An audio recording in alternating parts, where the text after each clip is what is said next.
You think you know what we're going to talk about. But unfortunately, I fell down a damn rabbit hole and I've not gotten out yet.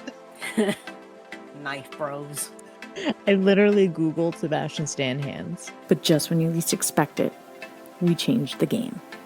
Well, yeah, because like usually in astrology, they would partner up air signs with fire signs. All right, you can huggle. Time travel stories, and At the end of the day, only one thing matters. We decide. Well, we should make it a topic. Unfortunately, I didn't take German in school. I took Spanish and I don't remember any of it. Three Fates Decide podcast. Hey everybody, welcome back to another episode of Three Fates Decide. My name is Mary and I'm with my two co-hosts, Liz and Sam. Say hi, ladies. hi. Hello. All right. Today we are going to be talking about a very kind of controversial holiday for some of us. It's Valentine's Day. You either love it or you hate it. And myself personally, I'm not a huge fan of it, but I'll get into why I'm not a huge fan of it a little later. What we're going to be doing is we're going to be kind of talking about the history of it. We're going to kind of go into like the dark side of the way it started and why it started, and then kind of how it became the commercialized product holiday that it is today, and whether we like or dislike it. Mm-hmm. Woo-hoo. Exactly. And then we may actually talk about some of our favorite love stories, like our favorite books or movies that have a really good, not necessarily Valentine's Day theme, but a very good love story to it that because we're all big readers around here. Most of us are anyway. So Yep. I think me and Liz probably have the same love story that we both like. I have a feeling. Maybe. Possibly. It's possible. And there may be surprises. Who knows? All right. So, but we are going to get started, and we are going to start with the history of Valentine's Day. And I think Sam is going to start us off with that. Sam? All right. So first, obviously, in I think most countries, it's celebrated February 14th. But looking at this fixed by the Eastern Orthodox Church, some people celebrated July 6th. And before that it was July 30th. So it has changed dates throughout history. But it is also called Saint Valentine's Day, or the Feast of Saint Valentine's. And as I said, it is now celebrated annually on February 14th. It originated as a Christian feast day, honoring one or two early Christian martyrs named Saint Valentine. And through folk traditions and all that, obviously it became less religious and more commercialized, and became a celebration of love and romance and all that wonderful stuff. Happy jazz. Let's see. So there are a number of martyrdom stories associated with Valentine's Day and why it's connected to February 14th. And I'm not going to get into a lot of it, just in case, Mary, you kind of have some of it. But Right. there was one of the accounts is like an imprisonment of Saint Valentine in Rome for ministering Christians that were persecuted under the Roman Empire in the 3rd century. So, yay, Romans. We love to, they love to put their stamp on things.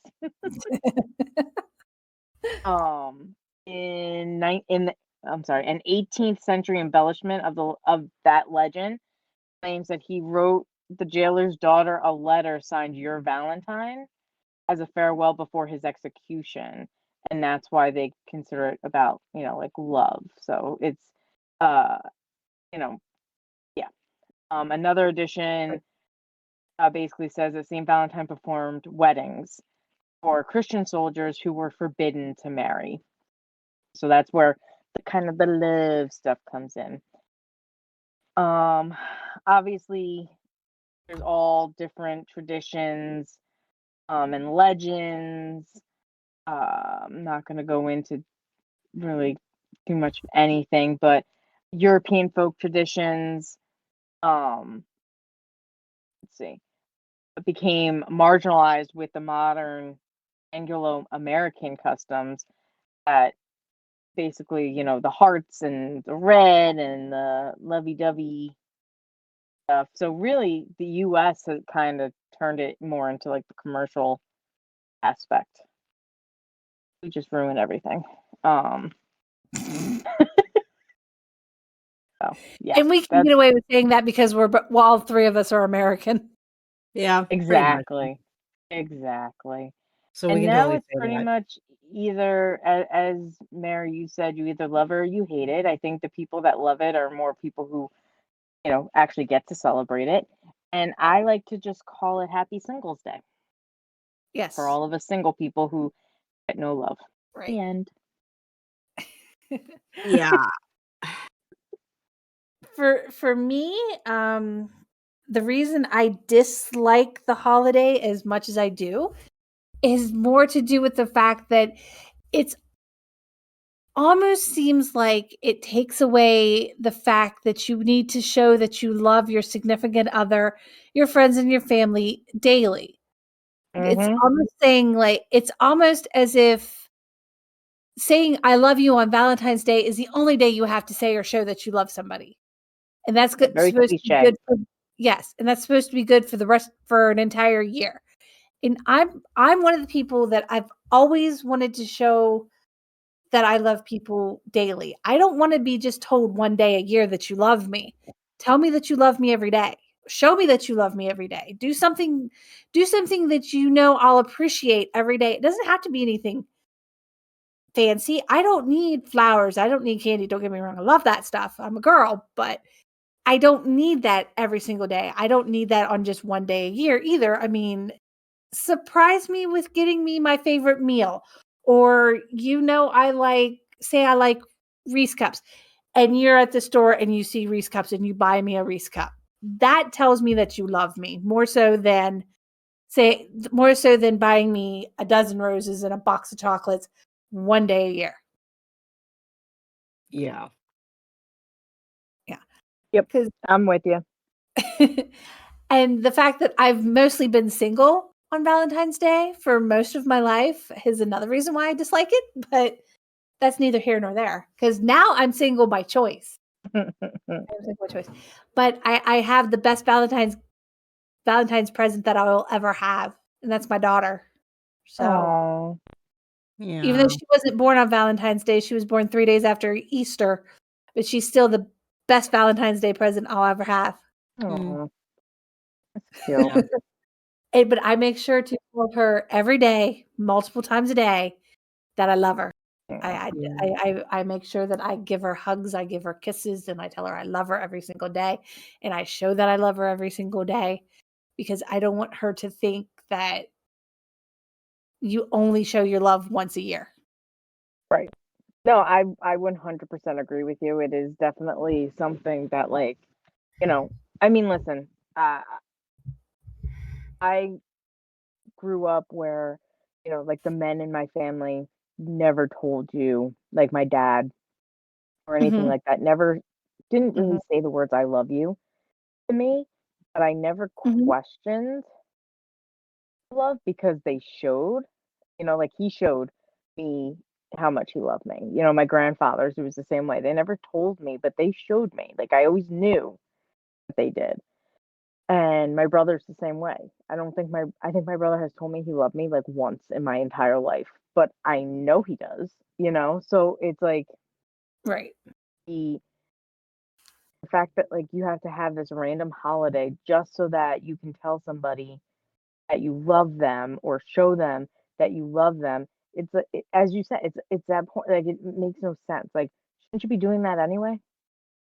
Like if you exactly. really do love someone, like I'm not saying you have to say it every single day. I think some people do overdo it, And then to me, it almost is like, do you really, or are you trying to convince yourself or me? But, Yeah. Right. Obviously showing is to me more meaningful than saying it sometimes, depending on the person. But, it shouldn't just be this one day, this random day. I think honestly, it's February, had nothing else going on, so they're like, oh, let's just throw this in there. Well, I mean, February has a lot going on. It's Black History Month. Right. But I'm saying about, like, I don't know, like the holidays. I know what you mean. Well, Yeah. Well, President's Day's in there, but I was I gonna don't say know. President's Day is in there too. But yes, Yeah. no, that's honestly, I almost wish, like, February had nothing else but Black History Month, because people don't pay attention enough to that, Exactly. in my opinion. Yeah. But yeah, I agree with you. It shouldn't just be about that one day. In fact, Right. even when I do get somebody, I don't want to celebrate. I'm saying it right here. They're all Yeah. witness. I mean, it's okay to celebrate if that's what you want, but my thing of it is that women expect too.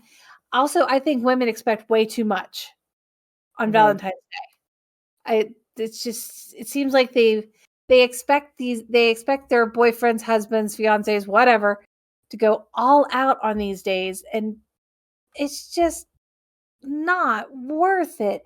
And if they don't get like an expensive piece of jewelry or an expensive this or expensive that or any of this stuff, it's just like they get so upset, and it's like, really? That is not what the day is all about. Nope, it's not. Even at the core of it, that's not what it's about. It's supposed to be about love and showing your love and your affection and that you care for people. But it's just it's gone way too commercialized. But I will tell you, we were talking about the way it started. Now, the dark origins of it are a little scary of what Valentine's Day, how it actually started out. And it starts with the Romans, of course. Those Those good old Romans. Romans. Telling you, the Romans, they had a festival from February 13th to the 15th called Lupercalia. And this festival, the men would we're going to get a little trigger. You're not really into sacrificing, and it is basically almost abuse at this point. The men would sacrifice a goat, and they would sacrifice a dog, and then they would beat the women with them. Mm. And women would actually line up for this because they thought it would make them fertile. Like, I'm sorry. I'm so glad that, you know, most of the world has gotten smarter. Me too. Me too. Yes. Like, And then yeah, yes, and this they even called it a brutal fete. Would have a matchmaking lottery where men would draw names of women out of a jar, and whatever woman's name you drew, that is the woman you would be with for the entirety of the festival, maybe beyond if it was a good match. mm, Yes.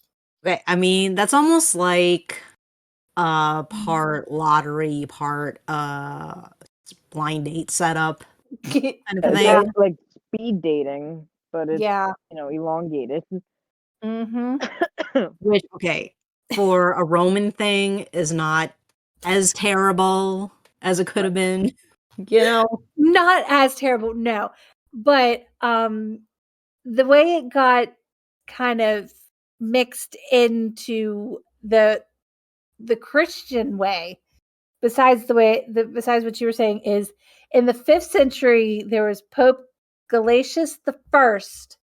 He combined St. Valentine's Day with Lupercalia to get rid of the pagan the paganistic aspects of the holiday. Which is a very common thing that the Catholic Yeah. Church did back Yeah, then. so while it was still a day of love, they, instead of being naked for pretty much the entire thing like the Romans were, they now had to wear their clothes for it, was the basic thing. Right. Yeah, because as you know, Romans like to run around naked because they didn't wear clothes. They were a very hedonistic society. And the Christians were not like that. Yeah. So basically, it went from being naked, you were naked for a good portion of it to now you had to wear your clothes for the day. You realize being naked wasn't working. I don't know. I guess. I mean, well, the Christians are a little more modest when it comes Yes. to their stuff. So, which not saying modesty is a bad thing. Neither is being naked. I mean, teach their own. Don't want to But offend anybody. well, yeah, I'm not. Hey, I ain't judging nobody on nothing at this point. There's no judgment here. If you want to be naked, you go right ahead. You want to wear all your clothes, you go right ahead. I don't care. It doesn't affect me. Mm-hmm. Edit for the dark That's days. kind of, yeah. I mean, there's some other things like in 1913 is when Hallmark decided to make Valentine's Day cards. And that's when it really became commercialized at that point. Mm. Yep. You can Yeah, that sounds about Hallmark. right. Mm-hmm. God, Hallmark, you ruin everything. Pretty much. But that's pretty much it for the big dark part of the dark origin of it. I mean, I could probably go find more, but I'm really not going to do that because I don't want to get into it. Yeah. I think that's sufficient coverage for that. Yeah. Me too. Yeah. I guess like before we go on the next subtopic, if you will. I just thought it was really interesting how non-Western, non-Christian countries kind of adapted Valentine's Day, mostly because of the commercial aspects of it, because of American influence, obviously. One of the more interesting adaptations I was aware of was this thing in Japan, and to a certain degree also in South Korea as well, is the concept of White Day.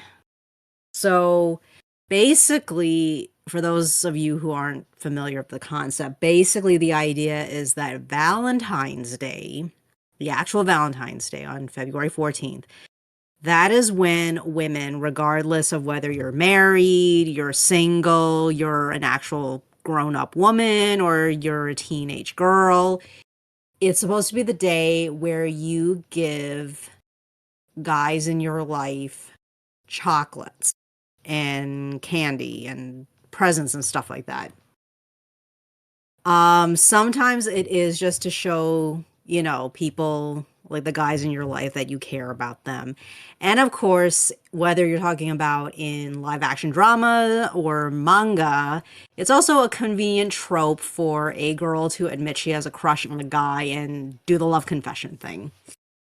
The interesting thing is that on March 14th, a month later, you have what they call White Day, which is the day where the guys are supposed to reciprocate what the girls were doing the month earlier. So that is when like guys will spend all that money or whatever they're doing to give girls the presents, which is very different, which is an interesting concept and kind of different, how they do that. But I thought that was interesting. Yeah. Mm-hmm. I didn't even know about that. Yeah, I wasn't aware of this either until like I was in high school. That was when I started really getting into manga and anime and stuff like that. And whenever I would watch or read, stories where it's like modern day high school, teen stories, that would eventually come up at some point over the course of the series that, over the course of the school year, you had, the athletic sports festivals. You would have the cherry blossom thing in the spring. You'd have the summer antics that you and your friends got up to, and then you also eventually got to Christmas stuff, which we did an episode about that a few weeks back. And then you would eventually get to the Valentine's Day, part of the story. And then a few weeks later, you have the White Day happening. And that's when it's like, oh my gosh, like, is he going to, give me something back? Does he like me? And, that sort of thing. It was amusing back then. Yeah. Now it's just silly to me. Yeah, I think in terms of memories with Valentine's Day, my favorite is my dad. He was so cute. He used to get Yeah. all of us, even my brother, a heart-shaped candy box for Valentine's Day. He would get all of That's us nice. one. Yeah. But Well, see, now that's about not a it. bad thing. Yeah, that's about it. And then, obviously he got my mom like roses or something also, but yeah, that's probably the only good memory I have of Valentine's Day. Cause like even like in like relationships and stuff, like I never put any importance into it because it just doesn't seem, like, and maybe it was elementary school that like, it's almost like a PTSD thing where, you had to get the little cards for everybody or whatever. And I just remember it was like second grade and this one guy or kid in my class gave everyone a Valentine's Day card but me. It was very heartbreaking. And I think ever since then I've hated Valentine's Day. Maybe that's why I don't like it. It Trauma. Yeah, very, very much so. I remember that too because I always hated it.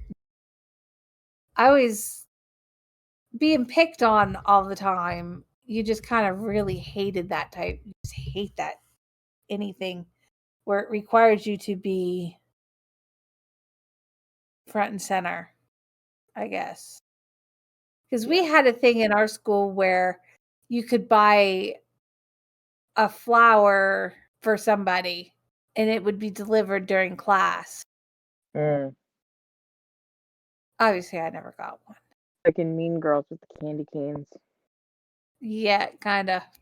Or for you, Glen Coco. You go, Glen Coco. I was not Glen Coco. Same. But it could be where our hatred comes from. Yeah, that's part of it. Yeah. I don't personally describe it as hate per se, but it's like my attitude has always been like, it's it's almost like cartoonishly silly at times how extreme things get on Valentine's Day, but at the same time, I don't dismiss people who are really into it because I personally feel like if you're into something, you're just into it. I just personally feel like this is just a little overblown, and like we were saying earlier in this episode is that if you love, okay, especially if you're in a romantic relationship with somebody, obviously family and friends, that's one thing, but if you're in a romantic relationship with somebody, it's like you really should make it clear to your partner, whether you're telling them I love you or you're doing stuff for them all the time, you should make it clear to them that you love them like on a regular basis, that it shouldn't be like just the one day in the year to do it. So it's like, but if somebody is really into it, then that's your thing, and I'm not gonna like tell you that it's stupid or whatever. You it's part of the you do your thing kind of attitude I have, but yeah, I guess like anything else we got to say about the historical modern takes on it. I don't think so. So I guess next we could talk about like what love stories and things that we've read or seen that we actually enjoyed. I mean, I'm trying to think like book wise. Like I love like romance novels. Yeah. So like those, always, intrigued me.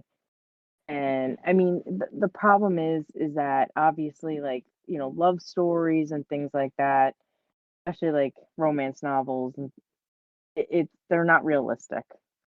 They give you Nope. that false, you know, reality of what love is and all that stuff. But it's still fun to imagine. Um, so definitely a lot of I read a lot of Joanna Lindsay romance novels and things like that. And then obviously like the Bridgerton novels. Uh, I've read almost the Yeah. entire series. Oh, And yeah. um, Disney movies, all the princesses and things like that. They always get their happy ending, but at the same time, like there's a lot of movies or series or whatever that's all based on love, but it's not like necessarily romantic love. And I like those stories too, like Harry Potter. We're going to be talking about Harry Potter coming up soon. Everyone be ready for that. We have a couple of episodes on Harry Potter coming up, but that whole Several episodes on Harry Potter several coming up. episodes, splitting that up. But the main premise is love. One main difference between Harry and Voldemort was love. Harry had all this love in the world and Voldemort had none. And, that's why, things happen the way that they happen. So it's also things like that. And I think that's kind of something that, I mean, even me, like, I kind of like ignore, like with Valentine's Day and stuff like that. Like, you constantly think of like the romantic love. Romantic love is always what people think of first, but there's so many other kinds of love. You have the love of your family, the love of your friends, and those are just as important as romantic love. So I like those stories, I think, the best. That's my TED talk on love. Yeah, I mean, like what you were bringing up earlier about Mhm. many different types of love. I mean, it reminds me of how in Greek, for example, there are many different words for love because they actually put the effort into coming up with terms specifically for different types of love. I mean, there's like things like agape, philia, eros, I there's another term I can't remember, but yeah, I mean so in not like for whatever reason in English, you only have that one word, love. I mean, I guess the closest alternative would be liking something, but that's not fully expressive of that feeling that you care a lot about something or someone, the way love does. But at the same time, love as an English word is meant to encapsulate like everything you could possibly love, which, in hindsight, it's kind of silly when you think about it because, you clearly don't love your family the same way you love your friends or, your significant other romantic partner. So I always Right. thought, so it's always kind of weird to me that that's how it is, but Yeah. I was thinking about love, and it's like you're right, Liz. One word it's supposed to encompass so many different types of love for people. I mean, the way I love my mom and dad is nowhere near the same as I love my daughter, Mm-hmm. you know, because I mean, don't get me wrong, I would take a bullet for my mom or my dad, but I would literally I would kill for my daughter. I mean, I would take a bullet for her, but I would kill for her. Yeah. And I would do it with no hesitation, no regrets. That's how Mm-hmm. much I love her. I can't say that about anybody else in the world that I would do that for. When Yep. I was with my ex, I wouldn't have done it for him, and I loved him, but her, I would go to jail for. Yep. in a heartbeat. I don't blame you. And I think a lot of parents feel the same way Absolutely. And about I their know kids. like a lot of people that I've spoken to, but um you love each child, like if you have multiple children, you kind of love each child differently, like because they're different people. Yeah. Not that you I love mean, you one more still than the love them other. all, but No, right. You don't love one more than hopefully the you other, don't but love each one one more is, than the other. yeah, hopefully. But you love them differently. And I think that's one thing, going back to what you said, Liz, with like, the different words for love. Like, I wish that we had something like that in English, Mhm. like the one that you use for a friend, the one that you use for immediate family, the one you use for your children, the one you use for your significant other, and, all that stuff. So, Yeah. I guess like yeah, I mean like you were saying earlier about how yeah, there's Disney movies. Obviously that's in fairy tales. Those are obviously some of the first like bits of romance and love in that respect that I got exposed to. I guess what particularly started informing me more seriously about romance and stuff like that was actually Jane Austen, which may be a mm, stereotype answer for some people, but it's true. I mean, the first time I read one of her novels, I was like 12. So, at that Mhm. age, you're about to turn into a teenager and you're starting to explore, changing, Mhm. feelings and understanding of like these more quote unquote adult things. And honestly, I mean, okay, people will joke about how reading her stuff is just as unrealistic as any other romance novel, but at the same time, it genuinely feels like it's not that unrealistic either because she's writing about how it's important that when you're with somebody, especially in a romantic situation, it should be with somebody with whom you have a good understanding with and that there's a balance to the relationship and just as importantly that you can respect one another, which is something that definitely comes up in Pride and Prejudice where you have multiple couples in that book. Yeah. And for the main character Elizabeth Bennet, right, the first couple in her life that she can observe is her own parents. And she clearly sees how over time it's obvious that her father doesn't really respect her mom because, he has no trouble with commenting on how silly and superficial his wife is and how superficial and silly his daughters are. And yet he doesn't really do a lot to be a parent to any of his children other than, I guess, Elizabeth, because they have somewhat similar personalities and interests. But otherwise, like he doesn't take any that much responsibility as he really should have.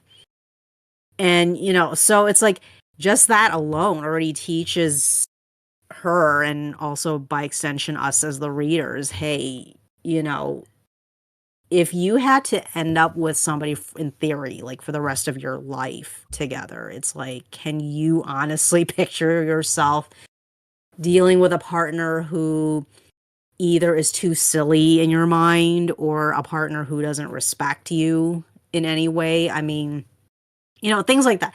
So, it was her novels that kind of really taught me a bit about, what I should, look for in a guy, what I should look for in, somebody who could potentially be a husband someday is that, I can genuinely respect the guy and he respects me and, we have I mean, we don't have to be like perfectly the same in every way or anything because that's boring, but it's like the fundamentals, the most important things that we value should be the same. I mean, it's kind of like one partner wants kids and the other one has no interest in kids. I mean, how is that going to work, really? I mean, you can't expect that the partner that doesn't want kids to magically change their mind overnight, that they're going to want kids all of a sudden. I mean, that's not realistic and that's not fair,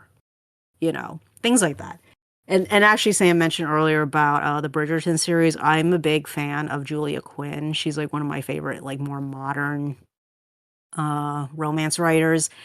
Because, I mean, not just with the Bridgerton series, but some of her earlier books as well. What I enjoy about them is she does capture a bit of that Jane Austen touch where it's obviously an entertaining love story, but at the same time, she really does write stuff that kind of touches your heart and makes you really connect with her characters. And you really feel for them. And like, I will openly admit, there have been a couple of books she wrote where I did start tearing up a bit over what happened to the leading characters. So, for anybody who is like stepping their toes into the whole Bridgerton thing, you should read her other books as well because they're great.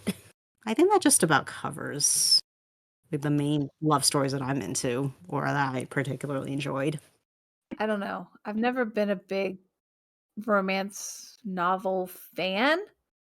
I mean, obviously I've read Jane Austen because who hasn't at this point? I mean, most people have at some point and another. And I do enjoy her stuff.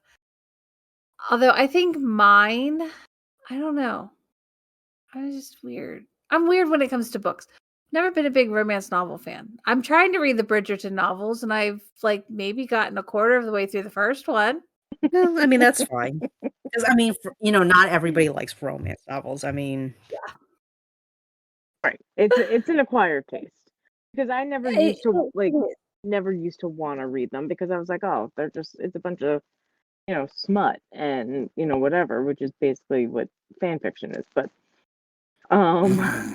but it's actually like I started reading it, like I read one and I got hooked. Maybe that's why I like fan fiction so much. yeah, I mean, like, just like with any other type of literature, it's all a matter of finding like the right author or the right concept to suit what you're into, that really pulls you in.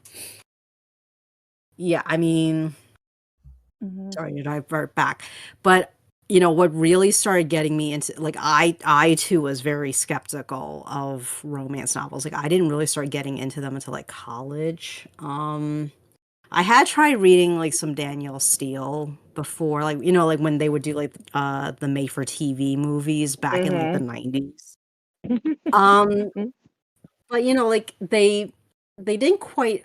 I mean, they were very entertaining, the movies, but I guess like I wasn't really in the right mindset for the book, so they didn't really get to me. But actually, the thing that really got me into reading romance novels was, I mentioned her earlier, was like with Julia Quinn, was actually I read the third Bridgerton book, which is going to be season 3 of the show, which I am personally excited for, because that was my favorite one out of the 8. But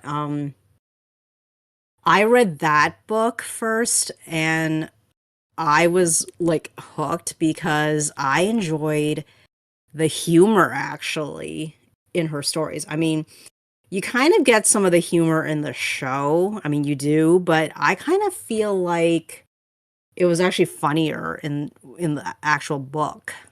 Some of it. I mean, and it was also very emotional. Like I did tear up a bit, in a couple parts, but that was what really got me into it, because it's like she's a modern writer, and yet like I was saying earlier, her styling is a little bit similar to Jane Austen in the sense that like you have the more serious, thoughtful aspects that you relate to in that respect, and then you have the funnier moments that kind of lightens it up a bit. So yeah, that's what got me into romance novels.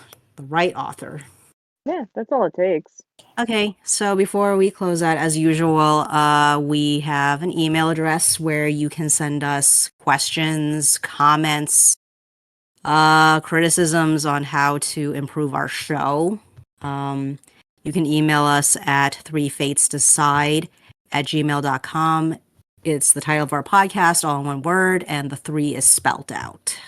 And you can also reach us on Instagram at Three Fates Decide. The 3 is spelled out.